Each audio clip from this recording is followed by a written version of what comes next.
Hello all welcome to the masters education YouTube channel. నేను మీ సత్య. ఈ వీడియోలో మనం వచ్చేసి సిపిగేట్ 2021 సంబంధించి అడ్మిషన్ ప్రాసెస్లో భాగంగా రీసెంట్గా అయితే ఫస్ట్ ఫేజ్ సీట్ అలాట్మెంట్ అయితే జరిగింది. సో దానికి సంబంధించి ఫుల్ ఆఫ్ కన్ఫ్యూజన్లో అయితే స్టూడెంట్స్ ఉన్నారు. మీరు కామెంట్ సెక్షన్స్ అబ్జర్వ్ చేసినట్లయితే చాలా వరకు so joining report, self report and అదేవిధంగా కాలేజ్లో ఎప్పుడు సబ్మిట్ చేయాలి, సబ్మిట్ చేయడానికి కావాల్సిన డాక్యుమెంట్స్ ఏంటి అండ్ సబ్మిట్ చేయడానికి లాస్ట్ డేట్ ఏమన్నా ఉందా, ఇలాంటి డిఫరెంట్ క్వశ్చన్స్తో అయితే మన కామెంట్ సెక్షన్ అయితే ఫుల్ ఆఫ్ అయిపోతుంది. సో ప్రతి కామెంట్కి నేను రిప్లై ఇవ్వడానికి అయితే ప్రయత్నిస్తాను. సో ప్రజెంట్ ఏంటంటే నాకున్న టైంకి అన్ని కామెంట్స్కి రిప్లై ఇవ్వడం బదులు అండ్ ఈ వీడియో చేయాలి అనేది ఒక థాట్ వచ్చింది. సో ఈ వీడియో మీరు పూర్తిగా చూసినట్లయితే ఇప్పటివరకు మన ఛానల్లో ఎవరైతే కామెంట్స్ చేశారో సో మీ అందరికీ ఇది ఆన్సర్ దొరుకుతుంది అని నేను ఆశిస్తున్నాను. సో ప్రజెంట్ మన స్టెప్ అనేది సీట్ అలాట్మెంట్కి సంబంధించి అలాట్మెంట్ చూసుకునే కాడి నుంచి అక్నాలెడ్జ్మెంట్ డౌన్లోడ్ చేసుకునే వరకు step by step process explain చేస్తూ మీ డౌట్స్ని అయితే నేను క్లారిఫై చేస్తాను. So wait for that. ఇది వచ్చేసి మనకు అఫీషియల్ వెబ్సైట్ లింక్ అయితే నేను డిస్క్రిప్షన్లో ఇస్తాను. సో వన్స్ మీరు ఆ లింక్ ఓపెన్ చేసినట్లయితే మనకు నెక్స్ట్ టాబ్ అయితే ఈ విధంగా ఓపెన్ అవుతుంది. సో వన్స్ ఇక్కడ first page allotment candidate details పైన క్లిక్ చేసి మన డీటెయిల్స్ అయితే ఫిల్ చేసి లాగిన్ కావాల్సి ఉంటుంది. సో ఇక్కడ మీరు స్క్రీన్ అబ్జర్వ్ చేసినట్టయితే please use desktop are laptop అనే ఆప్షన్ అయితే ఉంటుంది. సో ఇలా ఎందుకు వస్తుంది అంటే మీరు మొబైల్ ద్వారా చేసినప్పుడు ఈ విధంగానే చూపిస్తుంది. సో మన ఛానల్లో వీడియోస్ అన్ని మొబైల్ ద్వారా మాత్రమే చేయడం జరుగుతుంది. మీకు ప్రతి డౌట్ అనేది మొబైల్ ద్వారానే మేము వెరిఫై చేస్తాము. సో ఇక్కడ రైట్ సైడ్ కార్నర్లో మీరు చూసినట్టయితే త్రిబుల్ డాట్స్ అయితే ఉంటాయి. దానిపైన క్లిక్ చేసి స్క్రీన్ అనేది స్క్రోల్ చేస్తే మనకు డెస్క్టాప్ సైట్ అనే ఆప్షన్ అయితే వస్తుంది. అండ్ ఆప్షన్ అయితే ఎనేబుల్ చేసుకోవాలి. ఇక్కడ మనకు బాక్స్ అయితే ఉంది. బాక్స్లో టిక్ మార్క్ పెట్టుకోవాలి. వన్స్ టిక్ మార్క్ పెట్టుకున్నట్టయితే మనకు డెస్క్టాప్ సైట్ అనేది ఎనేబుల్ అవుతుంది. సో ఇక్కడ మీరు స్క్రీన్ అబ్జర్వ్ చేయొచ్చు. డెస్క్టాప్ సైట్లో నేను టిక్ మార్క్ అయితే తీసుకున్నాను. ఆ విధంగా టిక్ మార్క్ తీసుకోగానే నెక్స్ట్ సిపిగేట్కి సంబంధించి అప్డేట్ అయితే ఇక్కడ డిస్ప్లే అవుతుంది. సో వన్స్ మనం స్క్రీన్ని స్క్రోల్ డౌన్ చేసి మన డీటెయిల్స్ అనేది ఫిల్ చేసుకోవాల్సి ఉంటుంది. ఇక్కడ సిపిగేట్కి సంబంధించి హాల్ టికెట్ ఎంటర్ చేయాలి అండ్ నెక్స్ట్ ర్యాంక్ ఎంటర్ చేసి లాగిన్ పైన క్లిక్ చేయాలి. సో వన్స్ మన యొక్క hall ticket number, rank enter చేసి లాగిన్ పైన క్లిక్ చేయగానే నెక్స్ట్ టాబ్ అయితే ఈ విధంగా ఓపెన్ అవుతుంది. ఇక్కడ పాస్వర్డ్ ఎంటర్ చేయాలి అండ్ పాస్వర్డ్ ఎంటర్ చేసి వెరిఫై ఆప్షన్ పైన అయితే క్లిక్ చేయండి. ఇన్ కేసు మీరు పాస్వర్డ్ మర్చిపోతే ఫర్గట్ ఆప్షన్ పైన అయితే క్లిక్ చేయండి. మీ రిజిస్టర్ మొబైల్ నెంబర్కి అయితే ఓటీపీ రూపంలో వస్తుంది. దాన్ని ఇక్కడ యూటిలైజ్ చేసుకోవచ్చు. సో ఇక్కడ మీరు స్క్రీన్ అబ్జర్వ్ చేసినట్టయితే మన యొక్క అలాట్మెంట్ ఆర్డర్కి సంబంధించి రిపోర్ట్ అయితే డిస్ప్లే అవుతుంది. ఇక్కడ మీ డీటెయిల్స్ అనేది ఫుల్గా డిస్ప్లే అవుతాయి. క్లియర్గా అయితే వెరిఫై చేసుకోండి. ఏదైనా మిస్టేక్స్ ఉన్నట్లయితే సో మీరు సిపిగేట్ వాళ్ళకి అయితే కాంటాక్ట్ కండి. అండ్ ఎస్పెషల్లీ మీరు చూడాల్సింది ఏంటంటే ఇక్కడ పేరెంటల్ ఇన్కమ్ అనేది లోయర్ ఉందా హయ్యర్ ఉన్న ఆప్షన్ అయితే చూడాలి. సో మీకు లోయర్ ఉన్నట్లయితే మీరు 700 పే చేయాల్సి ఉంటుంది. ఇక్కడ హయ్యర్ ఉన్నట్లయితే సో మీరు వచ్చేసి ఏంటంటే టోటల్ అమౌంట్ ఎంత అయితే ఉంటుందో అంత పే చేయాల్సి ఉంటుంది. ఇన్ కేస్ మీరు కనుక రియంబర్స్మెంట్కి ఎలిజిబిలిటీ ఉండి మీకు ఇన్కమ్ సర్టిఫికేట్ ఉంటే సో మీరు సిపిగేట్ వాళ్ళకి కాల్ చేసినట్లయితే సో వాళ్ళకి మీకు కరెక్షన్ అయితే చేస్తారు. ఈ లోయర్ ప్లేస్ హయ్యర్ ప్లేస్లో ఏదైతే ఉంటుందో దాన్ని లోయర్ వచ్చే విధంగా అయితే చేశారు. సో ఇలా నేనైతే చాలా అయితే కరెక్షన్ చేయించాను. సో మీకు ఏంటి అంటే హయ్యర్ ఫీ పే చేయమని ఎవరికైతే వస్తుందో ఇన్కమ్ సర్టిఫికేట్ ఉండి ఫీజు రీంబర్స్మెంట్కి ఎలిజిబిలిటీ ఉన్న ప్రతి క్యాండిడేట్స్ మీరు చేయాల్సిన పని ఏంటి అంటే మీ యొక్క డీటెయిల్స్ తోటి సిపిగేట్ వాళ్ళకైతే కాల్ చేస్తే వాళ్ళు మీకు ఎడిట్ ఆప్షన్ అనేది ఇస్తారు. అంటే లేదా వాళ్ళే మీకు కరెక్షన్ అనేది చేయడం జరుగుతుంది. ఆ విధంగా ఇక్కడ ఆప్షన్లో లోయర్ అని వచ్చినట్లయితే మీకు ఫీజు రీంబర్స్మెంట్ అనేది ఎలిజిబిలిటీ ఉంటుంది. కాబట్టి అలాట్మెంట్ ఆర్డర్లో మీరు తక్కువ అమౌంట్ పే చేయాల్సి ఉంటుంది. నార్మల్గా 700 అయితే పే చేయాల్సి ఉంటుంది. సో వన్స్ నేను దీనికి సంబంధించిన ఒరిజినల్ డాక్యుమెంట్ అంటే నేను ఆల్రెడీ ప్రీవియస్లో ఏదైతే ఎడిట్ చేయించడం జరిగింది దీనికి సంబంధించిన డీటెయిల్స్ అయితే ఇక్కడ డిస్ప్లే చేస్తాను. మీరు అది అక్కడ చూడొచ్చు. సో ఏంటంటే ఇన్కమ్ కనుక హయ్యర్ ఉంటే మీరు అమౌంట్ అనేది ఎక్కువ పే చేయాల్సి ఉంటుంది. మీరు ఇమేజ్లో చూడొచ్చు. ఫుల్ ఇమేజ్ అయితే ఇక్కడ డిస్ప్లే అవుతుంది. అండ్ అదేవిధంగా ఇన్కమ్ కనుక లోయర్ ఉంటే మీరు 700 మాత్రం పే చేస్తే సరిపోతుంది. సో ఇది వన్ ఆఫ్ ది డౌట్. అంటే చాలామంది ఏమంటున్నారంటే సో మేము ఇన్కమ్కి ఎలిజిబిలిటీ ఉన్నాం అయినా కూడా మాకు ఏంటంటే టోటల్ అమౌంట్ పే చేయమంటుంది అని అయితే అడుగుతున్నారు. సో ఈ ప్రాబ్లమ్కి ఒకటే సొల్యూషన్, మీరు సిపిగేట్ వాళ్ళకి కాల్ చేసినట్టయితే మీ డీటెయిల్స్ నోట్ చేసుకుంటారు. అండ్ అదేవిధంగా వాళ్ళ మెయిల్ ఐడి అయితే ఇవ్వడం జరుగుతుంది. దానికైతే మెయిల్ చేయాలి. మన రిలవెంట్ డాక్యుమెంట్స్ ఏవైతే ఉంటాయో అవి మెయిల్ చేసినట్టయితే మీ ప్రాబ్లం సాల్వ్ అవుతుంది. అండ్ నెక్స్ట్ ఇక్కడ చూసినట్టయితే ఏంటి అంటే ప్రొవిజనల్ అలాట్మెంట్ డీటెయిల్స్ మీకు ఏ కాలేజ్లో వచ్చింది అండ్ అదేవిధంగా మీకు ఏ గ్రూప్లో వచ్చింది, నెక్స్ట్ వచ్చేసి సో యూనివర్సిటీ ఏంటి, దానికి సంబంధించి పీ టైప్ ఏంటి అనేది అయితే డీటెయిల్స్ డిస్ప్లే అవుతాయి.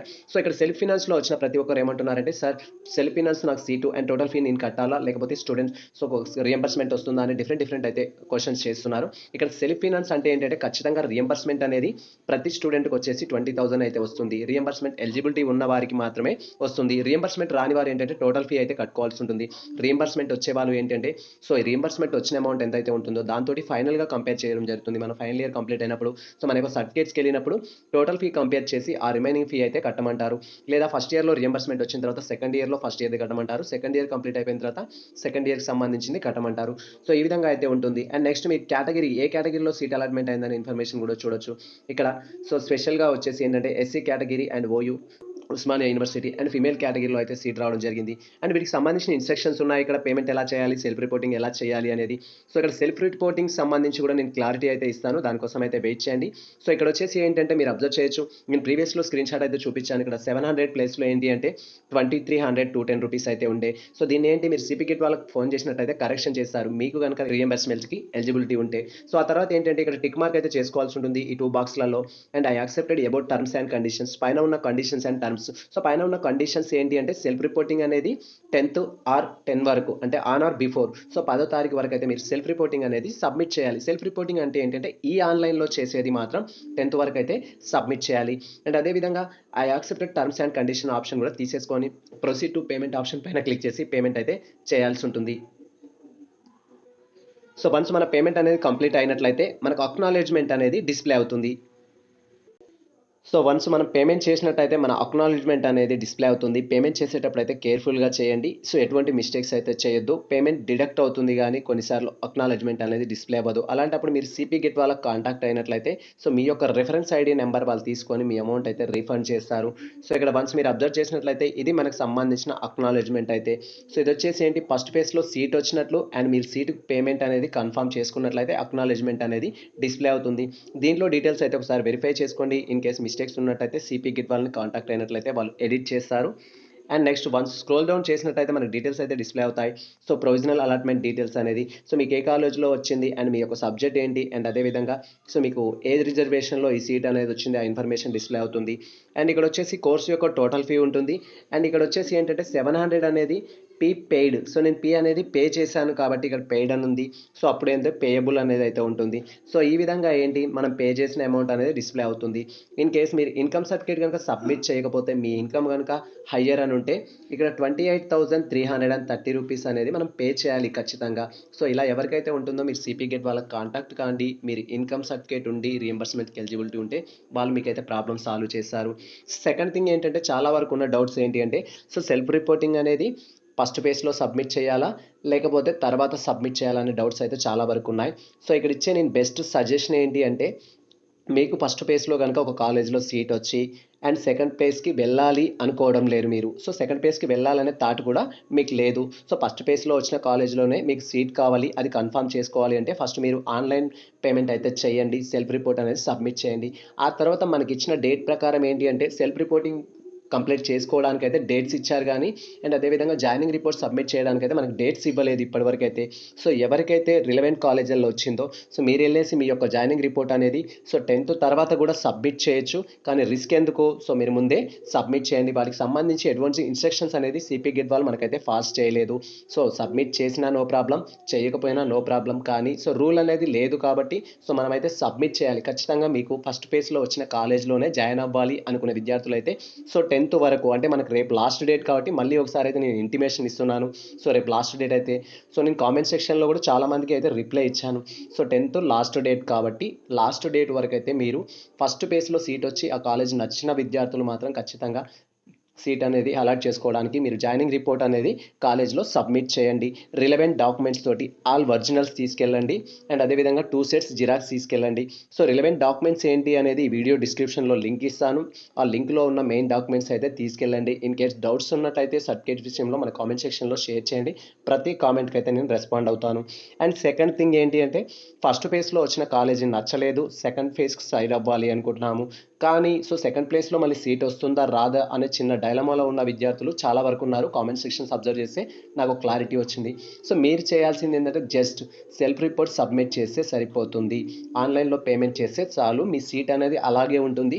సో ఎటువంటి ఇన్ఫర్మేషన్ గురించి భయపడాల్సిన అవసరం లేదు. మీరు ఎవరైతే ఫస్ట్ ఫేజ్లో సీటు వచ్చింది, సీట్ మీద కొంచెం సాటిస్ఫాక్షన్ లేదు, సెకండ్ ఫేజ్కి వెళ్దాం అనుకుంటున్నారు, సెకండ్ ఫేజ్లో మీకు రాలేదు, అప్పుడేంటి ఆన్లైన్ పేమెంట్ చేస్తే ఫస్ట్ ఫేజ్లో వచ్చింది ఉంటుంది.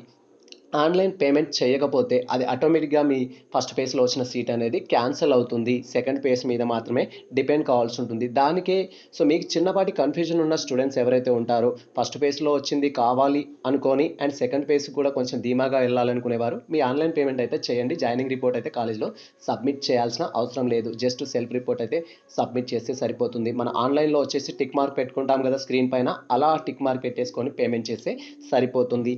అండ్ నెక్స్ట్ ఏంటి అంటే ఫస్ట్ ఫేజ్లో వచ్చిన కాలేజీ అస్సలే నచ్చలేదు కాబట్టి ఏంటంటే పేమెంట్ కూడా చేయాల్సిన అవసరం లేదు. మీరు ఎక్కడో ఒక చోట వస్తుంది అనే కాన్ఫిడెంట్ మీకుంటే, సో ఫస్ట్ ఫేజ్ అసలే నచ్చనప్పుడు దానికి సెల్ఫ్ రిపోర్ట్ కూడా సబ్మిట్ చేయాల్సిన అవసరం లేదు. సెకండ్ ఫేజ్కి మీరు డైరెక్ట్ వెళ్ళండి, పేమెంట్ చేయకుండా కూడా మీరు వెళ్ళొచ్చు, నో ప్రాబ్లం. సో ఈ 3 థింగ్స్ ఏంటి, ఫస్ట్ పేజ్లో వచ్చిన కాలేజీ నచ్చితే జాయినింగ్ రిపోర్ట్ అనేది సబ్మిట్ చేయండి మీకున్న టైంలో వెళ్ళేసి. అండ్ సెకండ్ థింగ్, ఫస్ట్ ఫేజ్లో వచ్చిన కాలేజీ నచ్చింది కానీ మీరు సెకండ్ ప్లేస్కి మూవ్ అవ్వాలి అనుకుంటున్న వారు ఆన్లైన్ పేమెంట్ చేసుకొని సెల్ఫ్ రిపోర్ట్ సబ్మిట్ చేయండి, జస్ట్ ఆన్లైన్ ద్వారానే ఉంటుంది అది. అండ్ థర్డ్ వన్ ఏంటంటే, ఫస్ట్ ఫేజ్లో వచ్చిన కాలేజీ నచ్చలేదు, సెకండ్ స్పేస్కి వెళ్ళాలి అనుకునేవారు, సో పేమెంట్ కూడా మీరు చేయాల్సిన అవసరం లేదు, మీరు డైరెక్ట్గా మీరు సెకండ్ స్పేస్లో స్పాటిస్ చేయవచ్చు. అండ్ ఇవి మన డౌట్స్ మేజర్గా అయితే. అండ్ రిలవెంట్ డాక్యుమెంట్స్ ఏంటి, ఏమేమి సబ్మిట్ చేయాలి అనేది నేను ఆల్రెడీ ప్రీవియస్లో ఒక వీడియో అయితే చేశాను, దానికి సంబంధించిన లింక్ అయితే నేను డిస్క్రిప్షన్లో ఇస్తాను, దానికోసం అయితే వెయిట్ చేయండి. సో డేట్స్ ఏంటి, లాస్ట్ డేట్స్ అంటే ఎవరైతే ఫస్ట్ ఫేజ్లో సీట్ వచ్చి ఫస్ట్ ఫేజ్ కాలేజ్ నచ్చుంటే మీరైతే 10 వరకు అయితే సబ్మిట్ చేయండి. మనకి ఇంకా డేట్ అనేది మెన్షన్ చేయలేదు అంటే దాని అర్థం మనం ఎప్పుడైనా సబ్మిట్ చేసుకోవచ్చు, నో ప్రాబ్లం. కానీ మీరైతే మ్యాక్సిమం 10 రోజు అయితే ట్రై చేయండి మీ రిపోర్ట్ అనేది సబ్మిట్ చేయడానికి. సో ఇది మనకు సంబంధించి పూర్తి ఇన్ఫర్మేషన్ అయితే. సో ఈ ఇన్ఫర్మేషన్ మీకు నచ్చినట్లయితే మన వీడియోని లైక్ చేయండి, మన ఛానల్ని సబ్స్క్రైబ్ చేసుకోండి. ఇలాంటి లేటెస్ట్ అప్డేట్స్ కోసం మన ఛానల్ని ఫాలో అవుతుండండి. కుదిరితే మీ మిత్రులకు షేర్ చేయండి. All the best all.